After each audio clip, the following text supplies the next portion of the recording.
Okay, magandang gabi po mga kababayan. Maigsing kwentuhan lang po ito kasi I'm very busy. Marami akong tinatrabaho. Ang gusto ko pong pag-usapan natin ngayon ay itong latest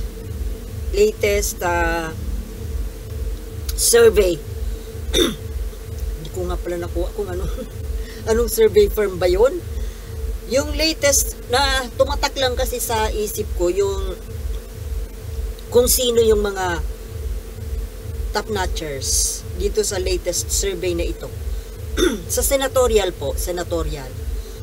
Ito po ang para sa akin, itong senatorial position ang pinaka-importante para sa akin ngayon. Kasi sa House of Representatives, wala po tayong problema. Ang problema po natin ay nandiyan sa Senado.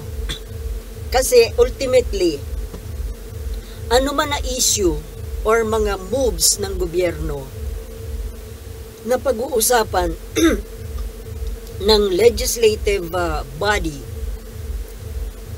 kahit ito ay okay pumasa sa lower house, pagdating sa upper house, alam niyo mga kababayan, sorry, hindi kasi ako nawawala ng sipon, my God. Kaya ito lagi akong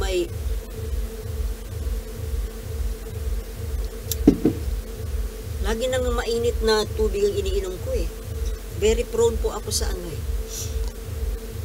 yun ang mahirap pag yung weak lungs. Very prone sa maulanan lang ng konti. Makainom lang ng kahit isang lagok na malamig na tubig or malamig na soft drink. Hindi na nga ako makakain ng halo-halo tsaka ice cream. Wala na. Gusto ko pa naman yun. Napakaano naman. Ang lupit naman para sa akin ng buhay. Napakalupit! Yung mga gusto kong kainin, hindi ko na makain. Ano ba ito? So, bakit na naman ako tumalilis ng kwento? Balik po tayo din sa pinag-uusapan natin. Ito nga pong latest survey ng mga senatoriables. Ako ay magbibigay ng reaksyon. Ito po kasi, tuwang-tuwa po kasi yung mga dilawan. Bakit? Kasi po,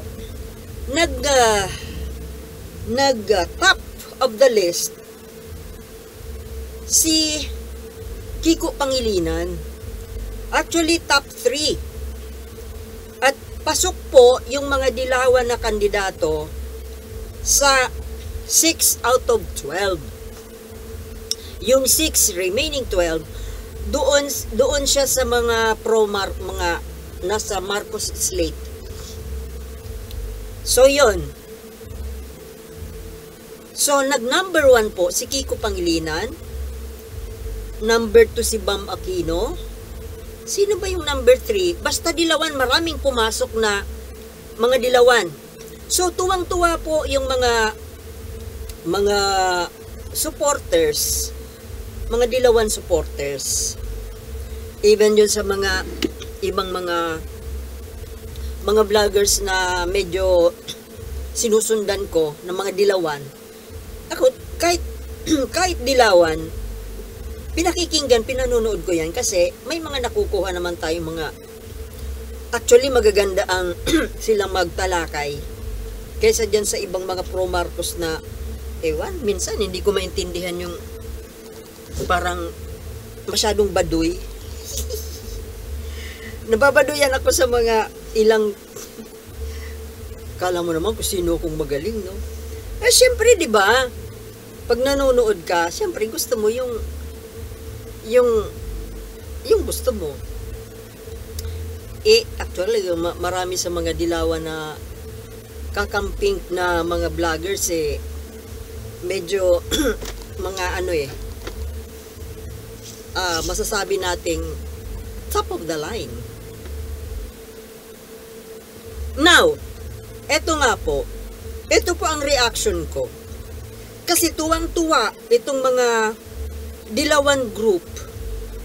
Although wala na tayong masyadong ngayon sa Dilawan, sa kampo ng Dilawan, okay naman tayo na.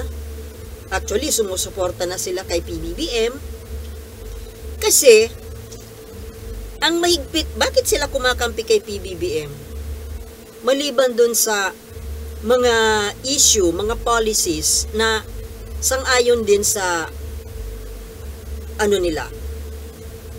policy nila, policy position nila. Kasi, kung hindi nila susuportahan si PBBM, baka mapalitan ni Sara, which is, PBBM is a better choice kaysa sa isang Duterte. Kaya ganun. Kaya kung hindi sila susuport kay PBBM, natural, kaysa naman si Sara, isang Duterte, mas lalong ayaw nila yon.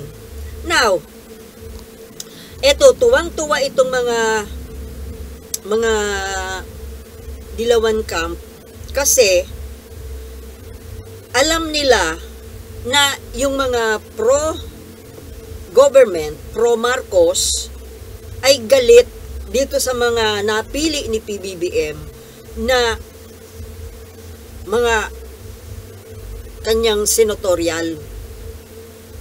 Diba? Totoo. Hindi talaga namin nagustuhan. Hindi lang kami, even yung mga Dilawan. So Dilawan at saka yung mga pro Marcos, hindi talaga namin nagustuhan po. Mr. President, I am frankly telling you, para sa amin po, maling-mali your choice of your senatoriables is very, very wrong. Hindi ko maintindihan kasi, di ba, magaling na politiko ang Marcos. At alam naman, siguro ko naman, hindi naman po lingid sa kaalaman ninyo, Marcos Camp, kung sino man ang nagdedesisyon dyan, na itong mga napili ninyo na umanib sa Partido Federal na mga pro-Duterte, hindi ko maintindihan kung bakit ninyo tinanggap na siguro ko alam ninyo na mga rabid na pro-Duterte yan. Kaya hindi niyo ba nare-realize? Hindi ba ako maniwala na ganun sila katanga para hindi nila ma-realize na itong mga pro-Duterte na ito na nakikisakay ngayon sa Marcos slate, sa bangka ng Marcos, ay nandiyan lang yan bilang mga oportunistang politiko. Nagra-ride on lang, sumasakay lang, dahil nga ang administrasyon yun ang may pera, may resources. Yan ang bangka ngayon.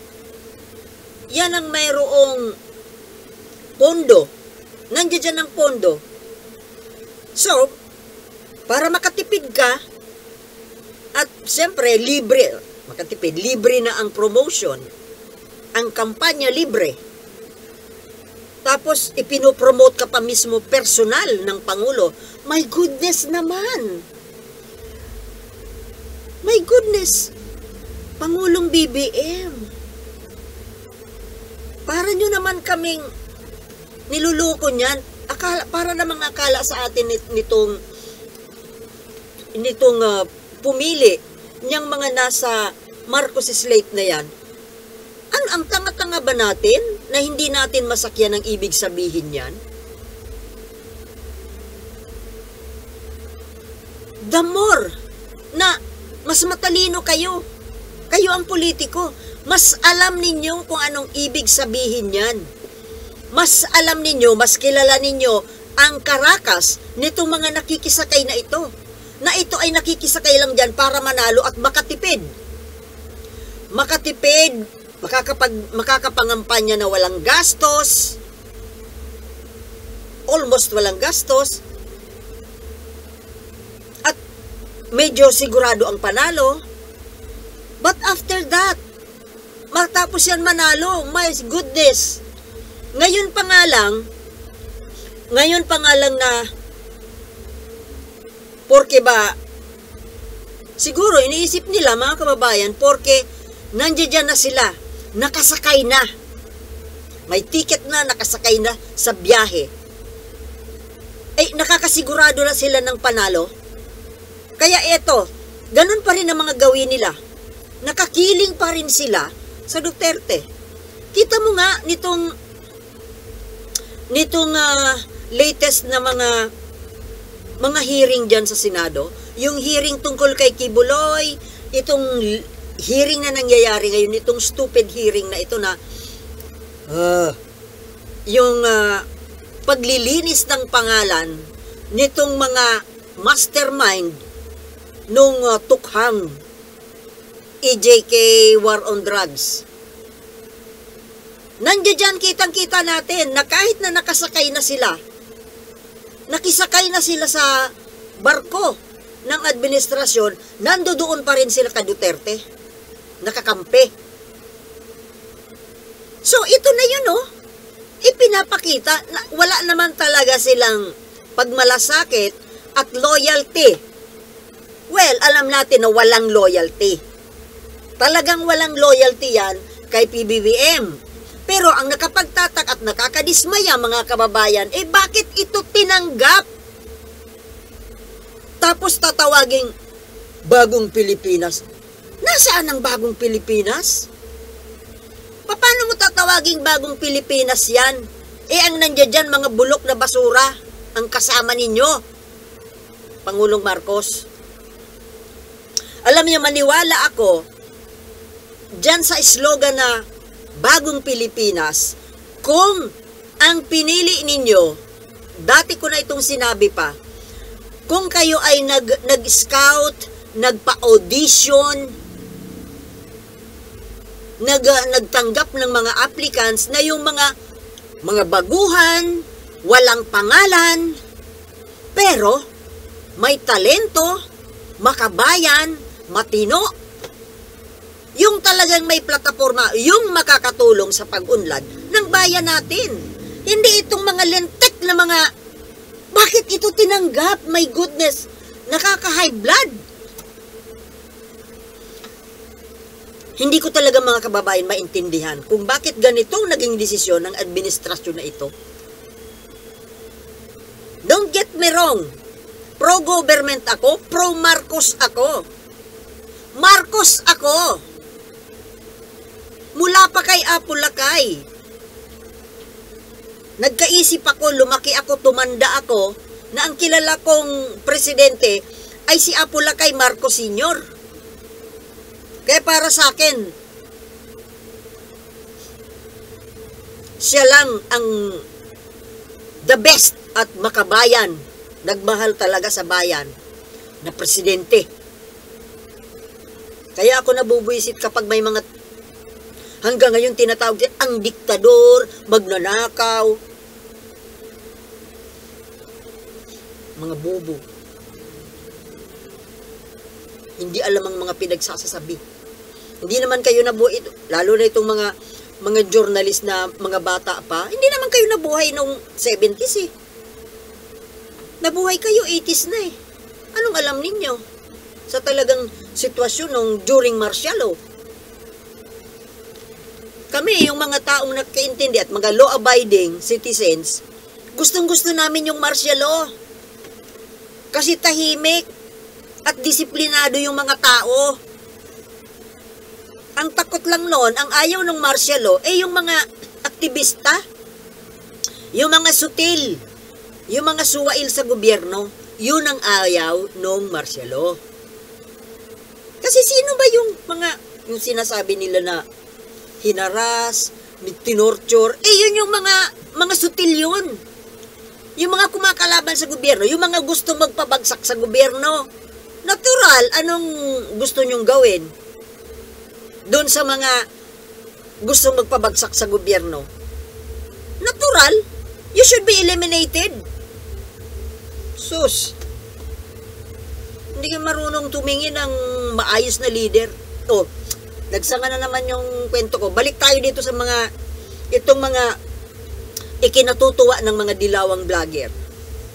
Nakiso tuwang-tuwa sila kasi tuwang-tuwa sila na galit daw yung mga pro-Marcos dito sa mga senador na pinili nila ni PBBM na ipinopromote niya na maging senador, na matapos yan na manalo, kasi for sure mananalo, pagkatapos yan manalo, balik sa dating buhay, sa pagiging pro-Duterte. At natural, pag pro-Duterte, pro-China. Hindi ko maintindihan. Naisip ba ito nila BBM o hindi? I cannot believe it. Kasi matalino siya, matalino sila. Kung tayo nga, na-analyze natin yung mga bagay na yan, sila pa kaya hindi nila yan ma-realize? Sila nga itong hinaharas, binubuli, sinisira ng Duterte, at alam nila yan na itong mga nakisakay na yan dyan sa senatorial slate ng administration ay mga pro-Duterte. Bakit nyo kinuha yan? Hindi ko maintindihan. Kasi winnable? Actually, yung winnable mali eh.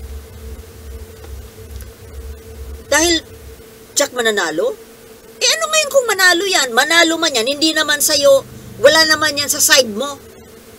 Mga kontra yan sa'yo sa mga polisiya mo. So what is the point? What's the point na kakargahin mo yan, kakaray-karayin mo yan dyan sa grupo mo na hindi naman yan nakikigrupo sa'yo. Ginagamit ka lang.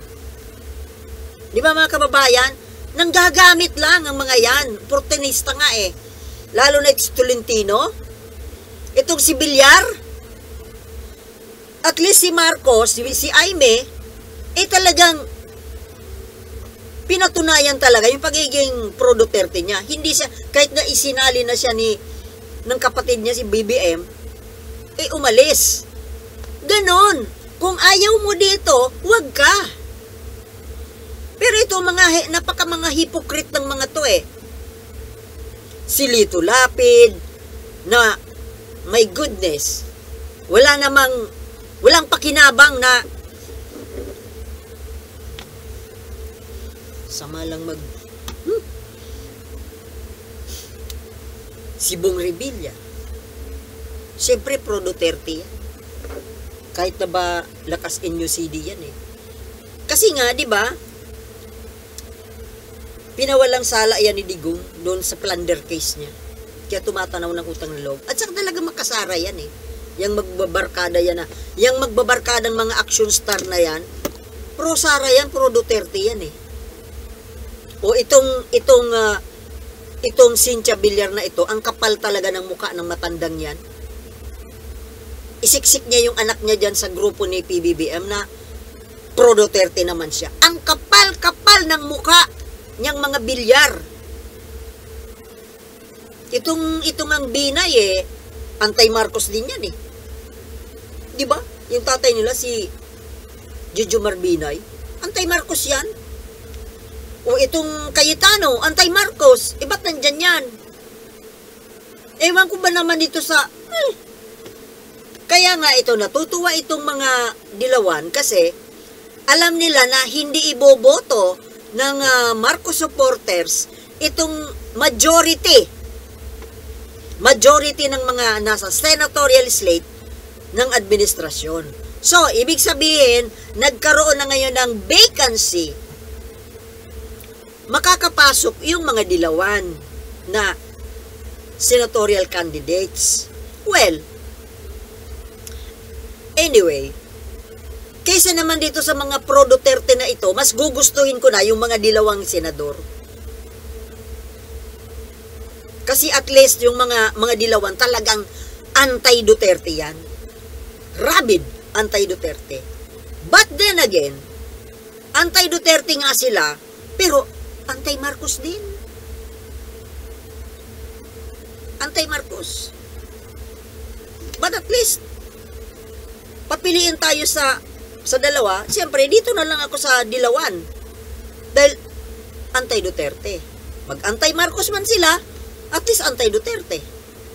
Wala naman sila magagawa niyan, presidente pa rin naman si PBBM hanggang 2028. Tsaka basta ba yung mga polisiya is pro-bayan, wala namang problema yun sa mga Dilawan. Mas gugustuhin ko na yung boto yung mga Dilawan. Kaso ito mga ipinopromote nito mga Dilawan na vlogger, tuwang-tuwa na si Kiko Pangilinan. Ewan. Ayaw ko kay Kiko Pangilinan. Ito yung gumawa ng batas na yung ano yan, yung di ba? Anong batas ba yun? Yung itinaas niya yung edad nung bata na pwedeng kasuhan.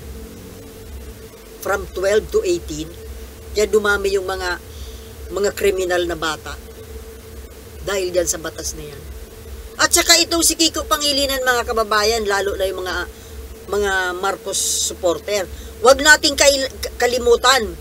Ito yung una na nagsalita na gusto niyang ipahukay yung bangkay ni Apulacay Marcos doon sa libingan ng mga bayani. Hindi si Sara Duterte ang nauna. O magtulong na kayong dalawa, hukayin ninyong dalawa para makita nyong hinahanap nyo sa mga pro-Marcos. O, speaking of the pro-Marcos, itong mga Marcos loyalist, mga kababayan, kasi napanood ko yung video nung pagdalaw ni PBBM at the First Lady Imelda doon sa libingan ng mga bayani. Na, of course, nandoon yung mga Marcos loyalist. Actually, ako gustong-gusto ko rin makadalaw. Isa yan sa mga yung nasa bucket list. Gusto kong makadalaw sa libingan ni Apulacay Marcos kasi hindi ko nagawang makadalaw noon, makita ng personal yung refrigerated na bangkay doon sa Batak, Ilocos Norte. Hindi ako nagkaroon ng pagkakataon kasi wala akong pamasahe papunta doon. Pero ngayon nandito na siya sa malapit, nandiyan na sa Manila, gusto kong minsan ay makadalaw po talaga sa kanyang puntod. Ngayon, itong mga napansin ko kasi, anong napansin ko doon sa ginawang event dyan sa libingan ng mga bayani nung Undas. Ang nakita ko lang po doon, si PBBM at si First Lady Imelda. Hindi ko napansin kung nandoon si Irene, yung mga anak ni PBBM, wala doon. Si First Lady Lisa, hindi ko napansin kung nandoon ba. Parang wala eh. Yun ang isang napapansin ko kay First Lady Lisa. Bakit parang hindi siya masyadong sa pagdating kay Apulacay Marcos? Di ba dapat bilang asawa, dapat nandoon din siya? Kahit yung mga anak ni PBBM, wala ako nakita ni isa doon. O baka nandoon, di ko lang napansin. Parang nalulungkot ako pag ganyan. Parang hindi masyadong si First Lady Lisa sa kanyang biyanan. Sa bagay, sabi mo niya anti-Marcos dati yan. Pero since inasawa mo na yung anak ni Apulacay, dapat tinanggap mo na rin pati yung magulang ng asawa mo. Diba? So, ay isang napansin ko po doon yon, wala doon si Amy Marcos. Bakit wala siya doon? Talaga bang nakikiisa siya kay Sara? Yung siraulo na gustong maghukay ng bangkay ng kanilang ama. Tapos ngayon sasabihin pa ni Amy Marcos na Sara is my best friend. Alam mo, hindi ko siya maintindihan, mga kababayan. Parang naniniwala na tuloy ako na hindi talaga siya biological daughter ni Apulacay. Bakit ganyan ang ugali nitong babaeng ito? Biruin mo, yung tao na inaakala mong tinuturing mong kaibigan, gustong hukay, gustong bastusin yung bangkay ng iyong ama, huhukayin at itapon sa dagat. Pagkatapos sasabihin mo, best friend mo pa rin? My goodness! Anong klaseng tao ito? Di ko nakapaniwala.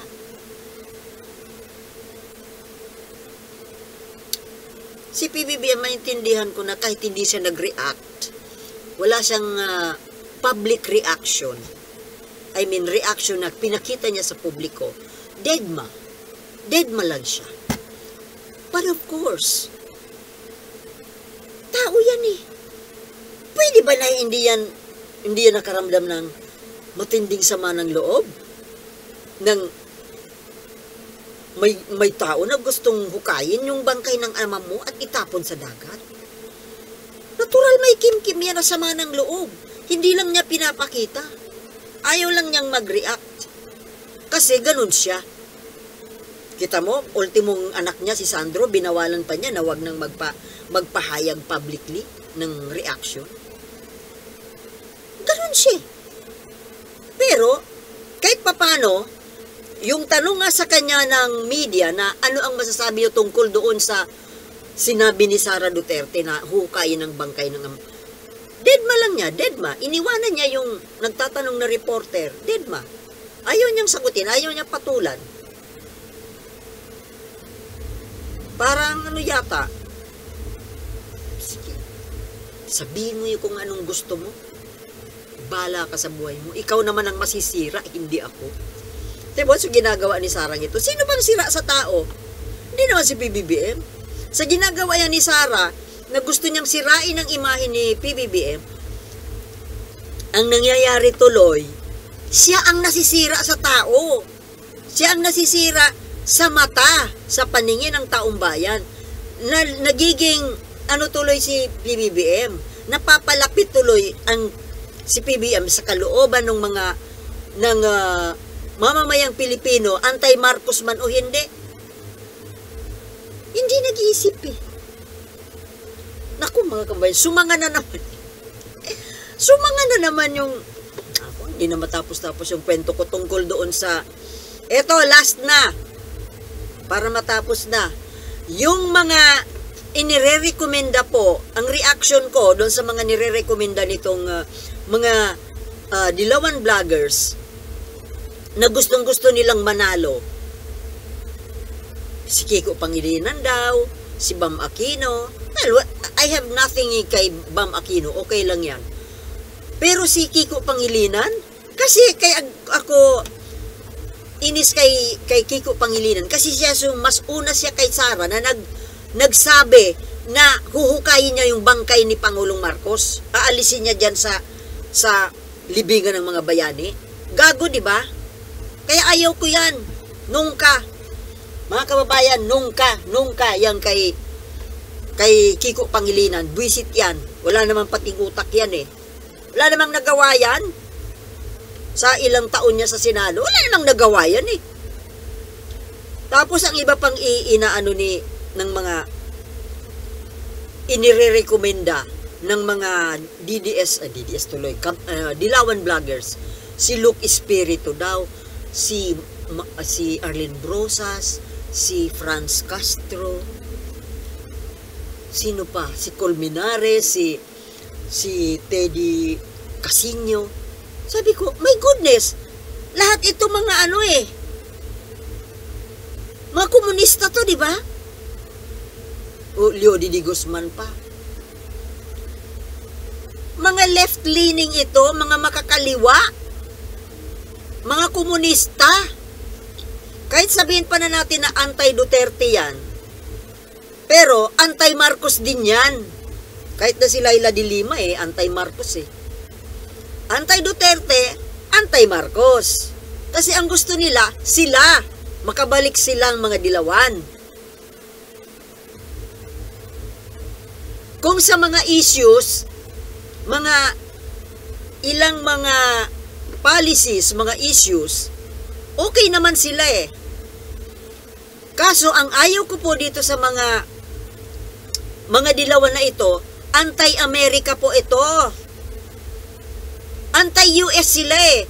Alam niyo, kapag majority ang maupo dyan Senado, mga dilawan, pwedeng mawala sa atin, kontrahin nila yung pagtulong ng Amerika. Yun ang ayaw ko sa kanila. Kontra sila sa pagpasok ng Amerika eh. O bakit? Ang yabang naman. Ano ba ang pinagyayabang natin na hindi natin kailangan ng tulong ng Amerika? Bakit? Kaya ba natin? Kaya ba natin na harapin ang China without the help of the Western developed countries? America, Canada, UK? Hindi naman natin kayang lumaban sa China, bakit kinokontra ninyo?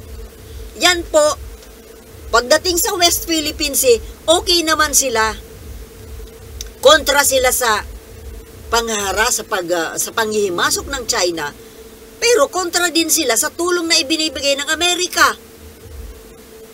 Ayaw nila sa tulong ng Amerika. Bakit? Kaya ba natin? Kaya ba ninyo? Para bang ang yayabang naman natin yan? Nagkukunwari na hindi naman po sapat yung tapang-tapangan lang sa pagsasalita. Puro boka. Pero sa aktual, kung hindi tayo tatanggap ng tulong ng Amerika, saan tayo pupulutin? Sige nga. Kaya ako, ayaw ko rin dyan sa mga dilawan na senador kasi anti-America sila.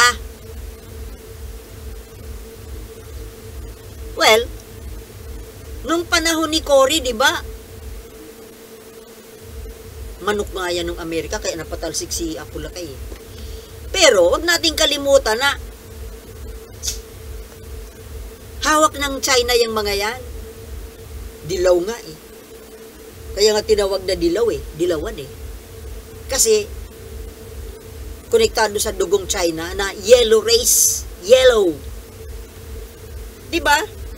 Sino nagpatalsik kay Apulakay Marcos? Di ba kagagawan niya ng China? Ginamit nila yung mga Filipino-Chinese na nandito. Yan, si Cory, si Cardinal Sin. Dahil gusto nga nilang, mayroon silang gustong sakupin na teritoryo natin. To the point na ultimong pati buong bansa natin gusto nilang sakupin. Ngayon, itong mga ipinopromote nitong mga dilawan vloggers na lalo na yung Look Espiritu. Matalino yung Look Espiritu. Muntik ko na ngang iboto yan eh. Magaling siya. Bilib ako doon. Bumilib ako niyan doon sa anong 2022 na senatorial debate eh. Sabi ko, iboboto ko to. Kaso nung nag-away na sila ni on stage, nag-away sila ni sino yun? Ni Gadon. Dahil doon sa pag-atake kay Marcos, siyempre nagalit yung Gadon. O doon ko natanto na anti-Marcos todo. Kaya ayaw ko dyan kay Look Espiritu. Iba na lang. Basta yung mga makakaliwa yan eh. Makakaliwa, anti-Marcos. Kaya ayaw ko. Diba? So, yun po ang kumati na naman ang lalamunan ko. Yan po ang reaction ko doon sa katuwaan ng dilawan vlogger na tuwang-tuwa.